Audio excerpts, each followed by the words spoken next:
काफी 200 ईच करता था फिजिक्स के। Yes ma'am. 200 क्वेश्चन फिजिक्स के, 200 केमिस्ट्री, 200 बायो। मेरे जैसे पहले 235 हो गया था ग्रेस मार्क्स हटाने के बाद, अब 110, तो 125 का फर्क पड़ा है। बहुत अच्छा लग रहा है, ऐसे कभी सोचा नहीं था। जिस टीचर से मैं पढ़ता था उससे आज मैं लाइव मिलूंगा। सभी पहले तो बहुत हैप्पी थे, मतलब जब रिजल्ट आया, बट थोड़ा सा वो भी था कि थोड़ा सा रैंक थोड़ा सा वो हो गया था उसके कारण। लेकिन जब पता लगा कि रीटेस्ट के चले तो सभी बहुत सैड हो गए थे मेरे लिए कि इसको दोबारा से पेपर देना पड़ेगा। तो बच्चों, आज हम मिलने वाले एक ऐसे स्टूडेंट से जो एक बहुत ही प्यारे से टाउन से आता है जिसका नाम है तपा। एंड ये कहीं ना कहीं एक ऐसा स्टूडेंट है जिसने ठान लिया था अपने फर्स्ट अटेम्प्ट में ही नीट को क्लियर करना। ये स्टूडेंट है मन्नत गोयल, जिसकी ऑल इंडिया रैंक है 110। इसका टोटल स्कोर है 715 आउट ऑफ 720। ये वो स्टूडेंट्स होते हैं जो कभी भी एक्सक्यूजेस के बारे में बात नहीं करते, बल्कि ये फोकस्ड रह के बस ये सोचते हैं कि this is my last attempt, और उसी के हिसाब से पढ़ाई करते हैं। तो बच्चों, कैसे पढ़ाई की जाती है, how to crack NEET exam in your first attempt, ये स्टोरी सबसे अच्छी कोई बता सकता है तो वो है मन्नत। सो लेट्स वेलकम मन्नत ऑन अड्डा 24/7 with team JNT। Thank you ma'am for welcoming मी। तो मन्नत, एक बात बताओ, कैसा लग रहा है? पहले बहुत अच्छा लग रहा है, ऐसे कभी सोचा नहीं था। जिस टीचर से मैं पढ़ता था उससे आज मैं लाइव मिलूंगा, कभी नहीं सोचा था। बहुत बहुत सबसे पहले तो कॉन्ग्रेचुलेशन कि आपने इतना अच्छा स्कोर किया इन योर फर्स्ट अटेम्प्ट। जब आपने सोचा कि मुझे नीट की तैयारी करनी है, तो सबसे पहले थॉट कैसे आया? How you started your NEET preparation? शुरू से मेरा साइंस में ज़्यादा इंटरेस्ट था और मेरे पापा को मैंने काफ़ी मोटिवेशन दिया कि डॉक्टर ही बनना है तुमको, तो वो अंदर से एक जुनून था कि डॉक्टर ही बनना है और फर्स्ट अटेम्प्ट में क्लियर करके दिखाना है सबको। That's amazing. बच्चों, मैं एक चीज़ और बता दूं, मन्नत ने सिर्फ नीट में ही नहीं अच्छा परफॉर्म किया, बल्कि मन्नत के CBSE एग्जाम में भी 97.5% आई है। तो यानी कि हर जगह फोकस था। ऐसा नहीं कि बोर्ड के एग्जाम्स है तो मैं नीट नहीं कर सकता। ये क्वेश्चन हर बच्चा सोचता है जब भी वो नीट की प्रिपरेशन करता है कि how to balance your time table for boards and NEET exam. तो आपने कैसे बैलेंस किया? मेनली मेरा फोकस था कॉन्सेप्ट्स पे। अगर आपके कॉन्सेप्ट्स क्लियर हो तो आप कोई भी एग्जाम हो आप सबको फोड़ दोगे। Beat boards, beat subjective, objective, आपको किसी की चिंता लेने की ज़रूरत नहीं है। आपको सिर्फ फोकस करना है आपके कॉन्सेप्ट्स पे, फिर आपको उसको प्रैक्टिस करना है विद लॉट्स ऑफ क्वेश्चंस, फिर आपको कोई भी एग्जाम हो आप सब एग्जाम को फोड़ दोगे। Concepts are very important, but बच्चे कहते हैं हम कॉन्सेप्ट्स कैसे बनाएं। आज की अगर हम बात करें तो हर बच्चा कहीं ना कहीं ऑफलाइन भी पढ़ता है, ऑनलाइन भी पढ़ता है। ये कहना बहुत मुश्किल है कि सिर्फ बच्चा ऑनलाइन से पढ़ा है या सिर्फ बच्चा ऑफलाइन से पढ़ा है, क्योंकि वो दोनों की मदद लेता है। तो आपको क्या लगता है कि कहाँ पे आपको ऑनलाइन की जरूरत पड़ी और किस तरीके से आपने ऑफलाइन की भी हेल्प ली टू क्रैक योर एग्जाम? पहले तो स्टार्टिंग में जैसे ऑफलाइन होते हैं, हमको सारे टीचर्स पढ़ाते हैं। हाँ। अगर आप मतलब उसी दिन आकर पढ़ो, आपको जो लगता है आपका टॉपिक क्लास में वीक रह गया, आप सुन नहीं पाए, तो आपके पास अभी तो ऑप्शन है, सब मीडिया इतनी वो है, तो आप यूट्यूब पे निकालो और देखो आपका वो टॉपिक वीक है, कॉन्सेप्ट इससे आपके स्ट्रॉन्ग होंगे। फिर अगर आपके एक बार कॉन्सेप्ट स्ट्रॉन्ग हो गए तो देन MCQ प्रैक्टिस।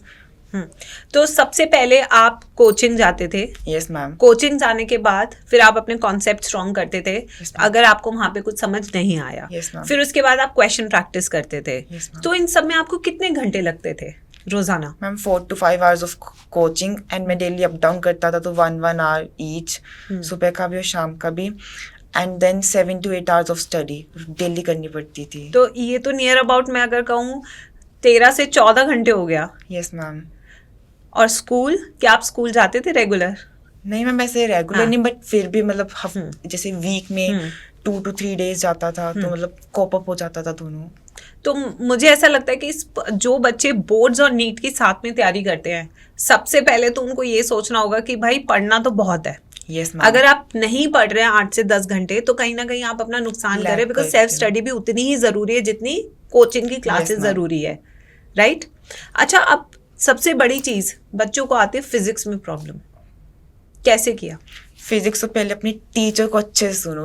टीचर्स जो भी आपको क्लास में पढ़ाते हैं उसको घर पर आकर एक बार अच्छे से पढ़ो। सेल्फ स्टडीज मतलब सबसे इम्पोर्टेंट है। वो जो न्यूमेरिकल सोल्व करने को देते हैं उसको 4 से 5 बार सोल्व करके देखो। फिर अगर आपके एक बार कॉन्सेप्ट स्ट्रॉन्ग होगा तो आपको कोई भी क्वेश्चन दे दिया जाए आप हर सोल्व कर लोगे। तो बेसिकली हर बच्चे के कॉन्सेप्ट्स वीक रहते हैं, वो टीचर को ध्यान से सुनता नहीं है, फिर घर पर आकर प्रैक्टिस नहीं करता और फिर इसी में वो लैग कर जाता है। तो बच्चों फटाफट से कमेंट में ज़रूर बताना कि कौन कौन बच्चा है जो रिवाइज नहीं करता और अपने टीचर को ढंग से नहीं सुनता क्लास में, क्योंकि मुझे पता है ऐसे बहुत सारे बच्चे होंगे जो फिजिक्स की क्लास में कुछ कुछ अलग चीज़ें बनाने लगते हैं अपनी नोटबुक्स में, है ना। तो अच्छा बच्चा, एक और बहुत इंपॉर्टेंट क्वेश्चन आता है फिजिक्स में कि हमारा फॉर्मूला कौन सा लगाना है। क्लास में क्वेश्चन सॉल्व हो जाता है, वहाँ पे हम बहुत अच्छे से कर लेते हैं, बट जब क्वेश्चन एक टेस्ट की फॉर्म में आता है तब ये लोग नहीं कर पाते। क्या आपके साथ ऐसा कभी हुआ है? ऐसा मेरे साथ कभी वैसे हुआ नहीं। जो क्लास में कराते थे मैं उसको अच्छे सुनता था, और अगर कई बार मतलब नहीं भी समझ आता तो हम ऑनलाइन हेल्प ले सकते हैं। मेनली तो आपको पहले कोर मतलब बिल्ड करना होगा अपने कॉन्सेप्ट्स को। आपको अच्छे से मतलब सेल्फ स्टडी सबसे पहले तो वो इम्पोर्टेंट है। अगर आपकी एक बार वो स्ट्रांग होगी तो आपको मतलब कहीं किधर जाने की जरूरत नहीं पड़ेगी। कोर कॉन्सेप्ट्स के लिए क्या आप डेरिवेशंस करते थे फिजिक्स में? कैसे कैसे एग्जैक्टली? देखो हर कोई बच्चा आके प्रैक्टिस जरूर करता है डेरिवेशन का, वो 2-4 सवाल भी लगाता है, बट फिर भी क्यों नहीं बन पाता? लाइक डेरिवेशन तो मतलब आपने एक बार कर ली तो उसको लीव कर दो, सीधा फॉर्मूला आप याद रख सकते हो। ठीक है। तो बाद में बस उसको अप्लाई करने के लिए बच्चा क्वेश्चन प्रैक्टिस भी कम करते हैं, जिससे वो लैग कर जाता है। आपने कितने क्वेश्चन प्रैक्टिस किए थे? मैम डेली काफी 200 ईच करता था फिजिक्स के। Yes ma'am. 200 क्वेश्चन फिजिक्स के, 200 केमिस्ट्री, 200 बायो। Yes ma'am. अरे बाप रे, तो ऑन एन एवरेज 600 क्वेश्चन आप पर डे करते थे? Yes ma'am. तो महीने के कितने हो गए? 600 इंटू 30, 18,000 सवाल। Yes ma'am. और साल के तो फिर 12 महीनों से करना पड़ेगा। अब मुझे लगता है बच्चे ने करीबन 2-2.5 लाख तो सवाल ही प्रैक्टिस कर दिए, तब जाके आपके 715 स्कोर आए। आई थिंक ये बहुत बड़ी चीज़ है जो बच्चे सिर्फ सिलेबस कंप्लीट करते रहते हैं, थियोरी पढ़ते रहते हैं, बट एक चीज़ जो वो सबसे ज़्यादा इग्नोर करते हैं वो है क्वेश्चन प्रैक्टिस। तो बच्चों आप खुद यहाँ से देखिए बिल्कुल सच बात है। जो भी टॉपर मैंने जितने भी आज तक बच्चों से बातचीत किया वो यही कहते हैं कि हम 200 क्वेश्चन पर डे लगाते हैं। अच्छा, किसी दिन अगर आप मान लीजिए आपकी तबीयत खराब है, कुछ है, आपकी क्लास छूट गई, बैकलॉग हो गया, फिर उस सिचुएशन में आप क्या करते हैं? नेक्स्ट डे मतलब थोड़ा सा एक्स्ट्रा टाइम देते हैं, लाइक 1 to 2 आवर ईच, तो उसी में एक वीक में निकल जाता है वो। अगर आपको एक दिन में मतलब रेस्ट भी चाहिए अगर तो आप ले सकते हो। लाइक अगर किसी दिन आपका टेस्ट है तो वो दिन आपका फ्री है तो आप उसमें कवर कर सकते हो। और जब टेस्ट सामने आता है तो एनालाइज कैसे करते थे आप? डू यू एनालाइज या नहीं, मैं टेस्ट देकर आ गया बस खत्म हो गया? एनालाइज तो सबसे इम्पोर्टेंट थिंग है। पहले आप घर पर आकर मैच करो कि मेरा कौन सा क्वेश्चन सही है कौन सा क्वेश्चन गलत है। ठीक है। और आपका जो क्वेश्चन गलत है उसको अपनी मिस्टेक कॉपी पे लिखो। जैसे कई बार होता है सिली मिस्टेक्स हो जाती है, रीडिंग मिस्टेक्स हो जाती है, आपको उसको रिपीट बिल्कुल भी नहीं करना क्योंकि उससे बच्चों का स्कोर ज्यादा कम जाता है। आई थिंक ये वाली मिस्टेक सबसे ज्यादा बायो में होती है बच्चों को, कि स्टेटमेंट पढ़ते पढ़ते। हाँ, ये वाला प्रॉब्लम मुझे लगता है सबसे ज्यादा बायोलॉजी में। Now let's come to the chemistry subject. Chemistry में सबसे चैलेंजिंग क्या लगता है? Physical, inorganic, organic? वैसे बच्चों को ज्यादा ऑर्गेनिक लगता है, बट वो भी इतना नहीं है। आप उसको हर रिएक्शन को घर पर आकर 5 से 6 बार लिखो तभी प्रैक्टिस, तभी माइंड में बैठेगी, नहीं तो माइंड में नहीं बैठेगी। नहीं, ये चीज मैं भी हमेशा बच्चों को क्लास में कहती हूँ, जब भी मैं जैसे C3 साइकिल हो गया, C4 साइकिल हो गया, कैंप पाथवे हो गया, कि अगर आपने क्लास के बाद 5 बार इसे लिख लिया तो आपको ऑलमोस्ट 98% याद हो चुका है। वो 2% के लिए आपको बार बार तो रिवाइज करना पड़ेगा। Yes ma'am. सो लिख के याद करना इज द की थिंग, जिससे आप लंबे समय तक रिटेन कर सकते हैं, क्योंकि नीट के एग्जाम में कहीं ना कहीं आपकी मेमोरी को भी जज किया जाता है। सिर्फ ये नहीं कि आपके लॉजिक्स कितने अच्छे, कॉन्सेप्ट अच्छे, बट मेमोरी भी कितनी अच्छी है वो भी जज की जाती है। अब केमिस्ट्री में एक फिजिकल केमिस्ट्री आता है। Yes ma'am. उसके जो फॉर्मूलाज हैं, जो उसकी फॉर्मूला शीट्स हैं, कैसे करते थे आप फिजिकल केमिस्ट्री? पहले एक बार तो चैप्टर अच्छे से रीड कर लिया, फिर उसको मतलब शॉर्ट नोट से सारे फॉर्मूला अच्छे से लिख लिए, या कोई भी और आपको लाइन लगे कि ये इंपॉर्टेंट है इसको लिख लो, फिर बस वो 1 पेज या 2 पेज में आ जाता था। और यही बहुत इंपॉर्टेंट कि बच्चे एक बार पढ़ लेते बाद में रिवाइज नहीं करते, और ये भी एक पॉइंट बन जाता है, उनका कम स्कोर आता रहता है। रिवीजन भी आपको डेली करें, मतलब डेली नहीं, मतलब जब आप उसका टेस्ट हो करते रहना रिवीजन। लाइक मंथ में उस चैप्टर को 1 से 2 बार, सिर्फ शॉर्ट नोट्स 1 पेज का होता है, 10 से 15 मिनट लगते हैं देखने को, वो आपको देख लेना है, देखना है। Yes ma'am. अच्छा, एक यहाँ पे बड़ी समस्या आती है बच्चों की कि जैसे मान लीजिए कि मैंने एक चैप्टर पढ़ा है, उसका टेस्ट इस संडे है, यस मैम, ठीक है, फिर अगला चैप्टर पढ़ा है, फिर अगले संडे टेस्ट है। अब जो सबसे पहले संडे उसने एक टेस्ट दिया था, मान लीजिए उसने बॉडी फ्लूइड्स एंड सर्कुलेशन दिया था, अब ये न्यूरल है, तो वो वाला चैप्टर कैसे रिवाइज करेगा? वो टाइम कहाँ निकलेगा उसका रिविजन का? वो आप कैसे मैनेज करते थे? लाइक अगर टेस्ट होता था तो थोड़ा सा ज्यादा टाइम उसको देना पड़ता ही है हाँ। आपको, तभी आपका टेस्ट अच्छा जाता है। Yes. और यही अच्छी बात है कि टेस्ट ही बच्चों की पढ़ाई होती है, वो स्केड्यूल टेस्ट ही बनाता है आपका। बिल्कुल। तो वही होता है कि आपको अच्छे से पहले देखो कि टेस्ट आपका किस तारीख को है, फिर उस हिसाब से अपना टाइम टेबल बनाओ कि इस डे आपको इस पे ज्यादा फोकस करना है। तो वो चैप्टर एक बार अच्छे से रिवाइज हो गए तो आपका टेस्ट भी अच्छा हो जाएगा। और फिर जो पिछला वाला था उसका वो आप शॉर्ट नोट से रिवाइज Yes, कर ma'am. सकते हैं। तो ये बहुत अच्छी चीज़ है। तो बेसिकली मैं मन्नत की प्रिपरेशन स्ट्रैटेजी में मुझे शॉर्ट नोट्स का बहुत मेजर रोल लग रहा है कि वो हर चैप्टर को रिवाइज पहले एनसीईआरटी से रीड किया, 200 क्वेश्चन सॉल्व किए, फिर उन्हें पूरे चैप्टर को उसने 2 पेज पे उतार दिया। यस मैम, वो 2 पेज उसे महीने में 1 बार रिवाइज या 2 बार रिवाइज जरूर करता था। Yes, ma'am. ये एग्जैक्टली है।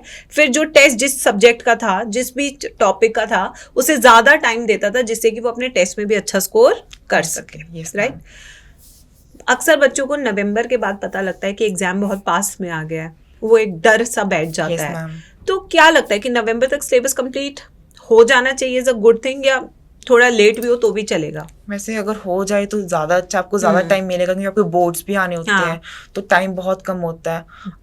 तो अगर आपका नहीं भी हो तो फिर आपको एक्स्ट्रा टाइम देना ही पड़ेगा अच्छे से स्कोर करने के लिए।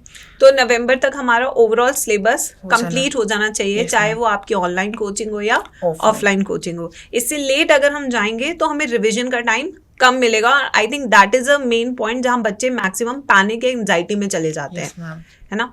अच्छा, अब आते बेटा हमारी इनऑर्गेनिक केमिस्ट्री पे, उसके भी आपने शॉर्ट नोट्स बनाए होंगे। मोस्टली चैप्टर्स उसके डिलीट हो गए थे इस इस time. साल तो तो बहुत थोड़े चैप्टर्स रह गए थे, तो उसके तो शॉर्ट नोट्स बनाना बहुत ईजी हो गया था फिर। जब आप केमिस्ट्री करते हैं तो कौन सी ऐसी बुक है प्रैक्टिस के लिए जो आप सबसे ज्यादा रेफर करते हैं? क्योंकि आप तो 18,000 सवाल लगा रहे हैं महीने के। Yes, ma'am. तो कौन कौन सी बुक्स करी आपने सॉल्व फिजिक्स केमिस्ट्री में? मैंने काफी मॉड्यूल्स किए हैं, ऐसे नहीं सिर्फ एक कोचिंग के, काफी कोचिंग के मॉड्यूल सोल्व किए हैं। उसके अलावा मैंने एन अवस्थी सोल्व की है फॉर फिजिकल, MS चौहान भी किया ऑर्गेनिक के लिए, और इनऑर्गेनिक के लिए लाइक आपको एक बार एनसीईआरटी रीड हो जाए फिर कोचिंग के मॉड्यूल्स ही इनफ रहते हैं उसके लिए। ठीक है, यस मैम। That's good. और फिजिक्स के लिए? फिजिक्स लिए कोचिंग के मॉड्यूल्स DC पांडे, और लाइक अगर आप मतलब ज्यादा ही अपने माइंड को वो करना चाहते हो तो आप HC वर्मा सोल्व कर सकते हो, बट वो अब इतनी नीड नहीं है उसकी। अब इतनी नीड नहीं है, नीट एग्जाम के लिए तो स्पेशली नीड Yes, नहीं है। ma'am. तो यहाँ पे बेटा सारी बुक्स भी बता दी है हमें मन्नत ने। अब आते हैं one of the favourite subjects जो सबका होता है, that is biology. Biology. Botany कैसे पढ़ते हो भाई? इनके बहुत रोने हैं बॉटनी को लेके। कैसे बॉटनी करते थे तुम लोग? ऐसा होता है कि एक बार में कई बार नहीं भी याद होता तो उसको बार बार पढ़कर याद भी करना है। जैसे कॉन्सेप्ट्स पढ़ लिए पर उसको भी याद भी तो करना है। बिल्कुल। तो वो आप राइट करके कर सकते हो, बार बार बोल कर सकते हो ताकि आपको मन में बैठ जाए। Plant kingdom? प्लांट किंगडम तो इतना वो नहीं था, वो तो इजीली हो गया हाँ, था। वो इजी है। बायोलॉजिकल क्लासिफिकेशन हमें तो खैर एनिमल किंगडम के एग्जांपल्स हैं थोड़े से तो ये है बायो में। बायो में बॉटनी वाला पार्ट हमें लिख लिख के रिवाइज करना है मैक्सिमम सारा। Yes, ठीक है। ma'am. अब आते हैं जुओलॉजी वाले पार्ट पे। आई थिंक जुओलॉजी तो इजी है। इजी है यस मैम, वो तो यस। तो ये है पूरा का पूरा बेटा स्ट्रैटेजी जितना भी मन्नत ने बनाया है कि आपको 10 से 14 घंटे के बीच में देना है। इसके अलावा आपको पर डे 600, चलो 400 to 600 मैं कहूँगी क्वेश्चन सॉल्व करने ही करने हैं, और हर चैप्टर के शुरू से शॉर्ट नोट्स बनाने हैं जिससे आप इसे हर महीने भी रिवाइज कर सके। ये नहीं कि सिर्फ हमें एंड में करना है, आप साथ साथ रिवाइज कर जाए। अब आते हैं बच्चे जनवरी मंथ में। जनवरी के बाद मोस्टली बच्चे क्रैश कोर्स ज्वाइन करते हैं अच्छे से रिवाइज करने Yes, के लिए। ma'am. फिर उसके बाद बच्चे मॉक टेस्ट देते हैं। कितने मॉक टेस्ट दिए तुमने? बहुत ज्यादा दिए हैं। लाइक लास्ट में तो दिन के 8 to 10 मॉक टेस्ट भी दे देता था। अरे बाप रे। इतनी स्पीड बन गई थी कि 1 hour मैक्सिमम लगता था एक पेपर पूरे पेपर को सॉल्व करने Yes, में? ma'am. अरे बाप रे, ये तो भाई मैं कह रही हूँ नीट में। अच्छा, जब नीट का पेपर देगा तो लगा होगा कि सारे क्वेश्चन तो देखे हुए हैं क्योंकि इतनी क्वेश्चन प्रैक्टिस तुमने की है। यस मैम, मोस्टली यही चीज चाहिए होती है बच्चे में कि आप इतने क्वेश्चन प्रैक्टिस करो कि एनटीए भी सोचे कि अब सवाल कहाँ से बनाऊं मैं। Yes, ma'am. क्योंकि बच्चा तो सारा प्रैक्टिस करके आया है। तो बच्चे अपनी लाइफ के 2 साल मैं कहूँगी हर बच्चे को देने चाहिए, क्योंकि वो आपके पूरे आगे की लाइफ को शेप करता है। अगर आप ये 2 साल 11th 12th या ड्रॉप ईयर को नहीं सीरियसली ले रहे हैं तो बेसिकली आप अपने करियर को शेप ही नहीं दे रहे हैं, आप कुछ कर ही नहीं पाएंगे आगे लाइफ में। तो जब पता लगा तपा हमें सबको कि मन्नत के, वैसे तो आप बहुत ही अच्छे स्टूडेंट रहे हमेशा, जब पता लगा कि फाइनली 715 आ गया, बट उसके बाद कंट्रोवर्सी आ गई कि शायद रीटेस्ट हो सकता है, क्या फीलिंग थी उस टाइम पे? सभी पहले तो बहुत हैप्पी थे, मतलब जब रिजल्ट आया, बट थोड़ा सा वो भी था कि थोड़ा सा रैंक थोड़ा सा वो हो गया था उसके कारण। लेकिन जब पता लगा कि रीटेस्ट के चले तो सभी बहुत सैड हो गए थे मेरे लिए कि इसको दोबारा से पेपर देना पड़ेगा। सभी बार बार पूछते थे मम्मा पापा से कि इसका पेपर तो नहीं दोबारा होगा, क्या बना क्या बना। तो 8 जुलाई आ गई, फिर 11, फिर आई थिंक 19, फिर 22 23 को फाइनल आया डिसीजन। तो वो बहुत टफ टाइम रहा होगा Yes, ना? ma'am. और उस टाइम सारे ऑनलाइन टीचर्स मिलके भी कह रहे थे कि रीटेस्ट होना चाहिए क्योंकि कुछ बच्चों के Yes, साथ ma'am. जेन्युइनली गलत हुआ था उस टाइम पे। आपकी रैंक पे कितना फर्क पड़ा रिवाइज स्कोर कार्ड से? मेरे जैसे पहले 235 हो गया था ग्रेस मार्क्स हटाने के बाद, अब 110, तो 125 का फर्क पड़ा है मेरे। काफी फर्क पड़ा है अगर देखा जाए तो। जो -5 मार्क्स है आई थिंक वो बहुत ही गेम चेंजर है आपकी रैंक चेंज में, क्योंकि जहां आप 250 रैंक पे, तो मैं कहूंगी कि बहुत सारे जो प्राइम कॉलेजेस हैं वो उससे तो आप भारी हो जाते हो। इवन एट 715 स्कोर 715 तो बहुत बड़ा स्कोर है उस पे भी। तो अब आई थिंक आप काफी पास आ चुके हो अपने उन कॉलेजेस के जो आप चाहते हो। कौन सा ड्रीम मेडिकल कॉलेज था? था तो एम्स दिल्ली, बट वो शायद अभी मुश्किल है, बट ट्राई तो करेंगे, फिल तो करेंगे। फिर मौलाना आजाद देखेंगे, अब वर्धमान मेडिकल कॉलेज देखेंगे। कितने फ्रेंड्स थे? फ्रेंड्स बहुत ही कम, मतलब एक दो थे, वो भी नीट के थे? Yes ma'am. कोचिंग में थे? Yes ma'am. और कोई फ्रेंड नहीं था? नहीं मैम। कौन सा फोन चलाते हो? मतलब डेली अप डाउन करना था तो फोन तो चाहिए था, तो था मेरे पास रियलमी का फोन था। और कितना फेसबुक करते थे? नहीं, फेसबुक कोई आईडी है मेरे, इंस्टाग्राम फेसबुक स्नैपचैट कोई नहीं, सिर्फ कोई व्हाट्सएप आईडी नहीं है, सिर्फ व्हाट्सएप है? Yes ma'am. टेलीग्राम यूज करते थे? Yes ma'am. वो तो नोट्स के लिए Notes करते के लिए, हो, yes, और ma'am. YouTube for lectures? Yes ma'am. तो बच्चों ये सवाल मैंने सिर्फ इसलिए पूछा है आप लोग को एक चीज़ बताने के लिए कि जब आपकी लाइफ में डिस्ट्रैक्शंस होते हैं तो आप फोकस नहीं हो पाते। फोकस होना आज की जेनजी के लिए सबसे बड़ा चैलेंज है, क्योंकि आपके पास 1 मिलियन डिस्ट्रैक्शंस है बट फोकस एक होता है, और उसके लिए आपको उन 1 मिलियन डिस्ट्रैक्शंस की कुर्बानी देनी होती है। ये बिल्कुल गलत चीज़ होगी कि हम ये कहते हैं कि नहीं आप टाइम मैनेज कीजिए, थोड़ी देर फ़ोन चलाइए बट बाकी टाइम पढ़िए। वो थोड़ी देर का लालच भी वो कब बड़ा बन जाता है किसी को पता नहीं चलता, कब वो 10 मिनट के फ़ोन के 1 घंटे में बदल जाते हैं और टाइम वेस्ट हो जाता है किसी को नहीं पता चलता। तो इसलिए there should be no distraction, focus रहिए, तभी आप एग्ज़ाम क्लियर कर सकते हैं, वरना आप नहीं कर सकते।